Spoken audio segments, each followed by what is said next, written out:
Assim, com jeito. Mas com jeito, é claro. Você não vai chegar aqui, ó. Ô, mestre, deixa eu te falar. Você não pode, você vai matar minha voz. Chega pra ele e fala assim,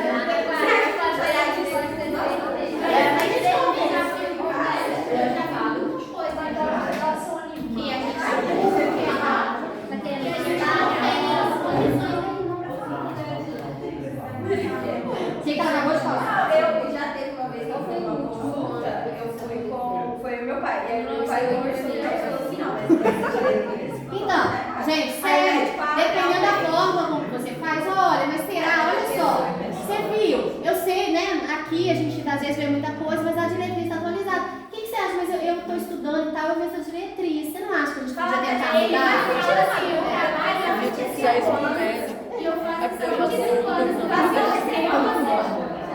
Mas, sim, né, a gente tenta, né, mas beleza, gente? Então vocês na prova não podem botar e na vida não façam, gente. Assim, medicina baseada em evidências, é claro, tem exceções? Tem exceções, mas via de regra, você não dá pra você ir contra a ciência, né? E aí, assim, cá entre nós, aí vocês criticam um monte de coisa de contra a ciência e depois aceitam condutas contra a ciência. Aí também não pode. Entendeu? Então, assim, a gente tem que ser coerente com o que você vai trabalhar ali, entendeu? Então, assim, tá? Parênteses, não estou falando só de ciências, tá? Enfim. Mas aqui é científico, aqui não dá para tolerar. Ainda mais num parente, assim. Não, vou falar. Um parente, assim, se fosse minha avó, eu realmente... Mas eu vou falar que eu não sei a gente beber, senão eu passo mal mesmo, não tendo beber. Beleza, gente? Não pode estar proscrito. Lembra que eu falei? Se a gente já está com 3 fármacos em doses otimizadas, e aí assim, geralmente o terceiro, a gente vai tentar associar um diurético sem ser ocupador de potássio, como 4º fármaco, a gente vai associar o outro. Então isso tem um nome. Se eu estiver com a PA descontrolada, com o uso de 3 medicamentos em dosagem máxima, sendo um deles um diurético, eu estou diante de uma hipertensão resistente, tá? E aí o que eu faço nessa hipertensão resistente? Já falei. 4º fármaco. Qual o 4º fármaco? Espironolactona, tá? Então, frente a um paciente com hipertensão resistente, eu tenho que confirmar se ele realmente está tomando, e aí assim, N maneiras de confirmar, uma delas às vezes é internar o paciente para ver se isso está acontecendo realmente, tá? E assim, às vezes o paciente hipertenso que a gente interna com 5, 6 medicamentos, a gente dá metade e o paciente fica com pressão boa. E aí assim, a principal causa de hipertensão resistente é má aderência terapêutica. Então, às vezes, eu acabei de falar da doninha para vocês, às vezes você entra com fármaco e certifica de que o paciente está usando e a pressão fica boa. E aí o paciente não tinha, essa minha doninha não tinha hipertensão resistente, porque ela não tá, aí eu entrei com 3 em dose máxima e está controlada agora. Ok? Entendido? Vai cair.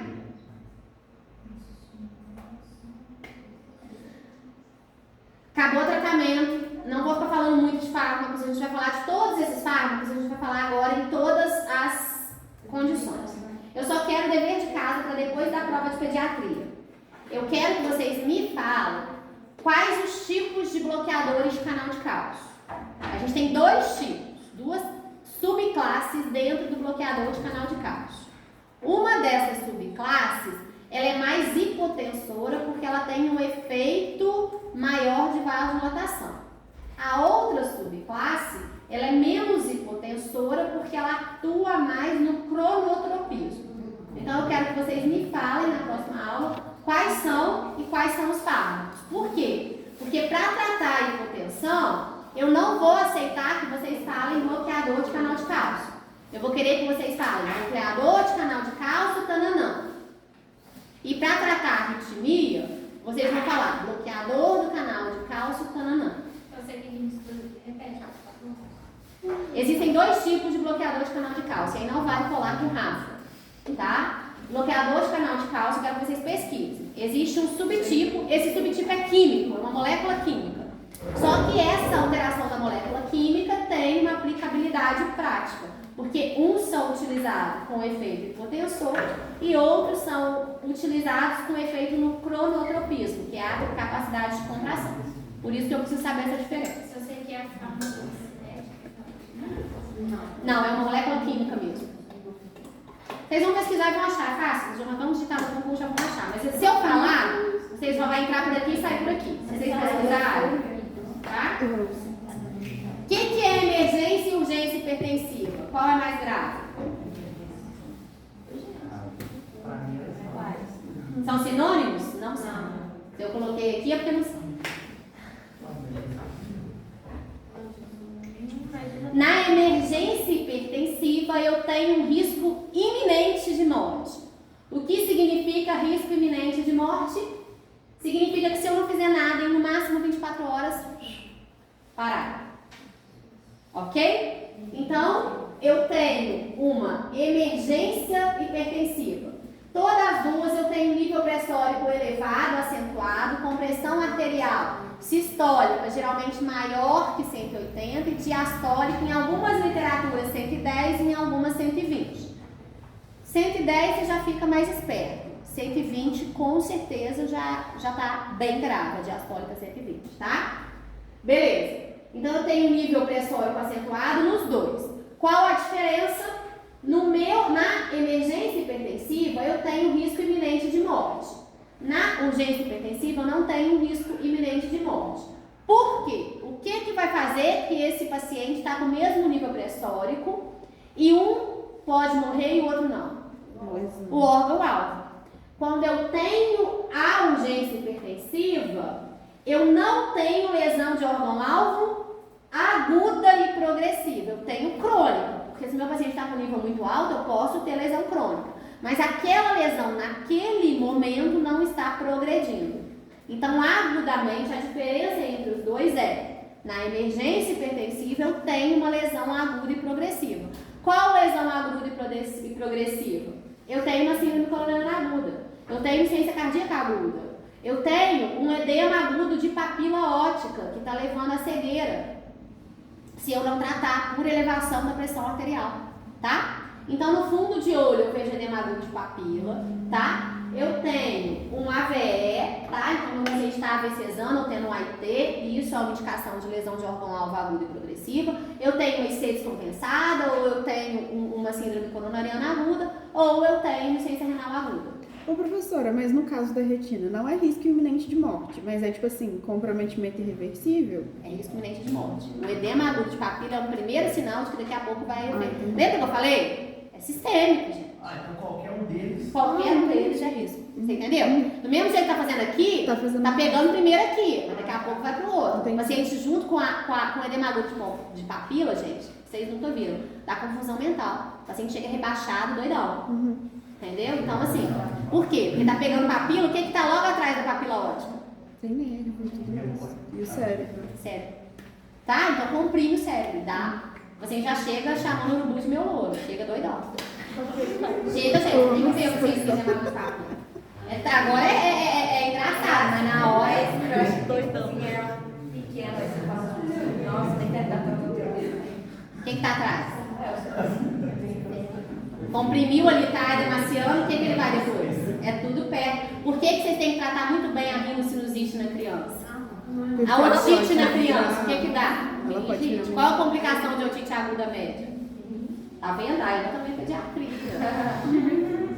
Não lembrava não, sei para meus meninos.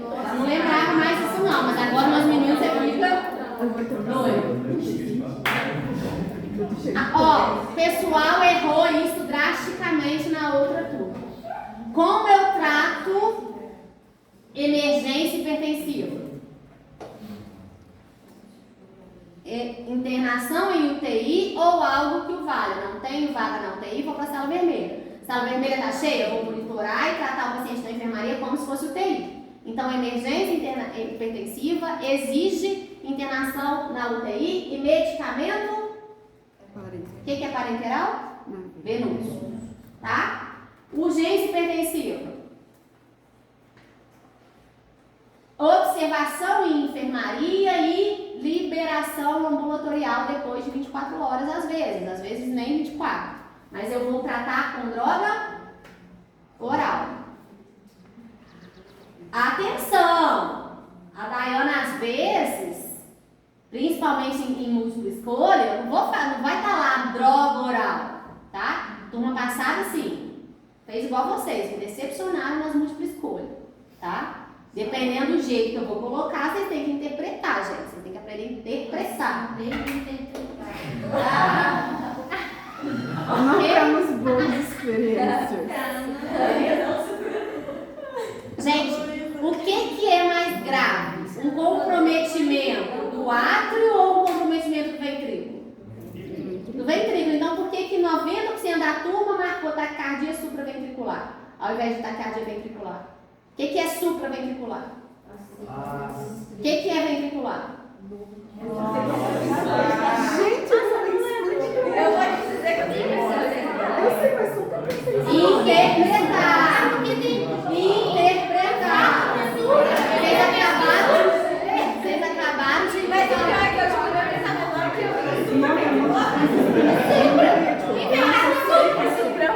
Vocês acabaram. Quem que é mais grave? Átrio ou ventrículo? Ventrículo. A palavra está escrita supraventricular acima do ventrículo. Ventricular. O que está acima do ventrículo? Está escrito, gente. E, ó. 90% da turma e eu fiquei chateada com isso. Aí a gente não vai. Vamos? Internação em UTI, medicamento parenteral. Internação ou observação em enfermaria, medicamento oral. Vai cair, prestem atenção. E qual que é o outro nome para medicamento oral que a gente tem que interpretar? Não é nome, gente. É o quê? Não posso falar, senão eu também não. Ela vai colocar assim. Não, mas se é para você. Tem versão parenteral? Já falei demais. O que o Pablo ia perguntar? Você ia perguntar, não? Eu queria saber se a urgência e emergência pode Progredir, sim. O paciente que chega em urgência, ele pode evoluir para emergência. Ok? Cuidado com os medicamentos. Quais as emergências hipertensivas? Acho que eu já falei, né? Obstétricas, né? Eu não falei, quanto eu achei mais uma. Calma. Você já tirou uma vez? Volta um slide. Já tiraram? Mas aí, professora, a eclâmpsia seria, tipo, hipertensão associada? Secundária, no caso. É porque vocês têm eclâmpsia e pré-eclâmpsia. A eclâmpsia é quando você já tem convulsão. Quando você já tem convulsão, você tá com lesão?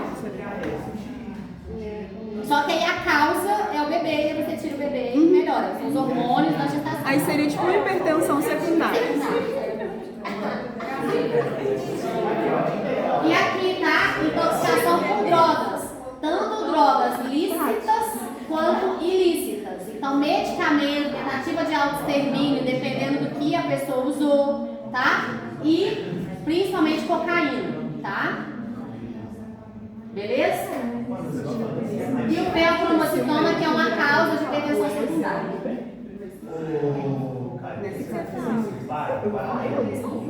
Nossa, eu sou muito prática. Vocês vão tirar? Um minutinho. Gente, vocês estão muito agitados essa prova de pediatria. Porque vai cair uma simples. Vai cair Uns 2.000 slides. Amiga, são Gente, vamos terminar, que aí vocês estudam, tá? Porque isso aqui vai cair depois também. Tchau, Beleza? Quando que é a nossa prova? Daqui 2 semanas. Então não tem essa? Já é na outra? Não. Vai cair só isso. Não, tem dia primeiro. Não é dia primeiro, não. Mas é igual. Só isso não, lipidemia, você esqueceu? Na filha, com isso aqui eu faço cada questão boa. Isso, eu falei ECG. ECG também. Nossa, A ECG não professora. cai. ECG é igual aqui, a hipertrofia pode cair, né? Dê casos clínicos de novo, por favor. Ok? Todo mundo entendeu então? Gente, rapidinho. A urgência é o que não está agudo. É uma doença crônica que está descompensada e gerando sintoma, mas não está aguamente promovendo a lesão aguda. Cuidado, se vocês me responderem, mais uma dica que eu não devia, mas eu vou dar. Se eu perguntar alguma coisa e colocar lá o que diferencia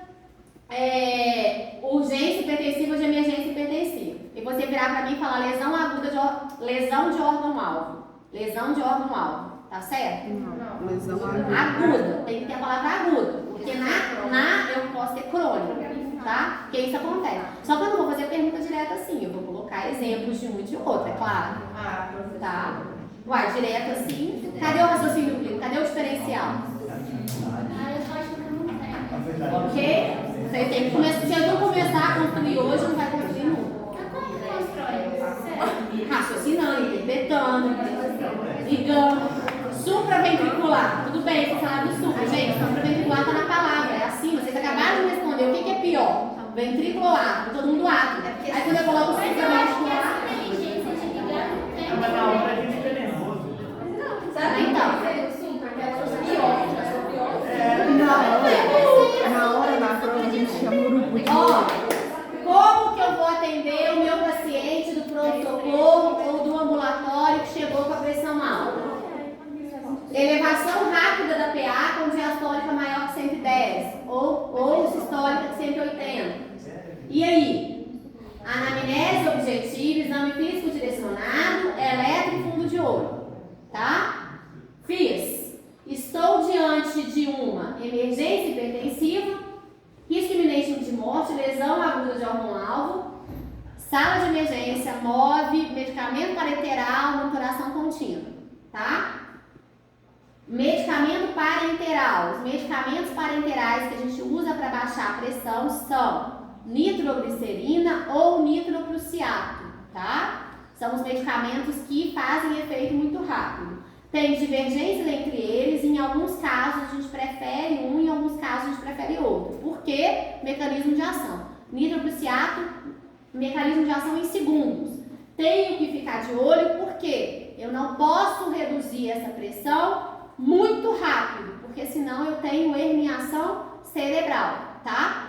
Pressão está diretamente ligada à pressão de perfusão cerebral. Se eu reduzo muito rápido, eu mexo com aquele equilíbrio intrínseco do sistema e posso gerar herniação cerebral e piorar o paciente. Então, a gente tá ali, ó, reduzir PA de 25% em uma hora. Então, se o paciente está com pressão 23, eu não vou querer que ele venha para 15.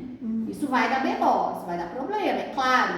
O cérebro não tolera essas variações muito rápido. Eu vou reduzindo de pouco em pouco. Vocês vão ver isso no AVE. AVE é uma emergência hipertensiva. Eu tenho que reduzir a pressão parcialmente, porque senão eu pioro o meu cérebro, aumento minha zona de penumbra, pioro a minha isquemia. E tem que saber isso, porque a gente vê isso no pronto-socorro todo dia errado. Todo dia. Tá? Cuidado com o que vocês vão reduzir. Essa redução tem que ser parcial, tem que ser aos poucos. Urgência. Não tem risco de morte iminente, não tem lesão aguda, não tem papiledema. Por quê? É só o olho, mas é uma indicação de que o negócio vai evoluir mal, porque pode evoluir para o cérebro, entre outros. O cérebro geralmente é o primeiro porque é o que está mais perto, tá? E aí? Vou tratar com medicamento oral e observação. Não preciso levar para UTI, não preciso usar medicamento venoso. Vou dando medicamento oral ou sublingual. Cuidado, captopril sublingual não tem essa função. O único captopril que realmente é sublingual é o capotem original, que nem sempre a gente acha. O remédio para colocar embaixo da língua, ele tem que ter aplicação sublingual. Você pode até macerar e entregar porque melhora um pouquinho a absorção no estômago. Mas pôr embaixo da língua um remédio que não é de uso sublingual, só vai ficar com o paciente com gosto ruim ali na boca. Pode usar o captopril normal. Pode, desmacerado, mas porque a maioria das pessoas põe embaixo da língua. Aí fica aquele remédio lá. Dificulta, porque ele não está desintegrando, entendeu? Então não adianta. Você pode até tomar oral, não precisa macerar, mas assim, cuidado com o que vocês fazem com remédio que não é.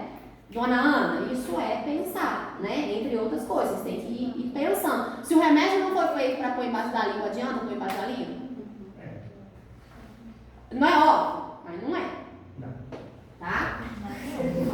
É fácil agora, mas quando você tá lá, né? Mas gente, pessoal, vocês estão formando, aí pelo amor de Deus, me permitam um espaço de 1 minuto para contar o que eu já contei com uma parte da turma que está me revoltando, então eu vou botar para fora.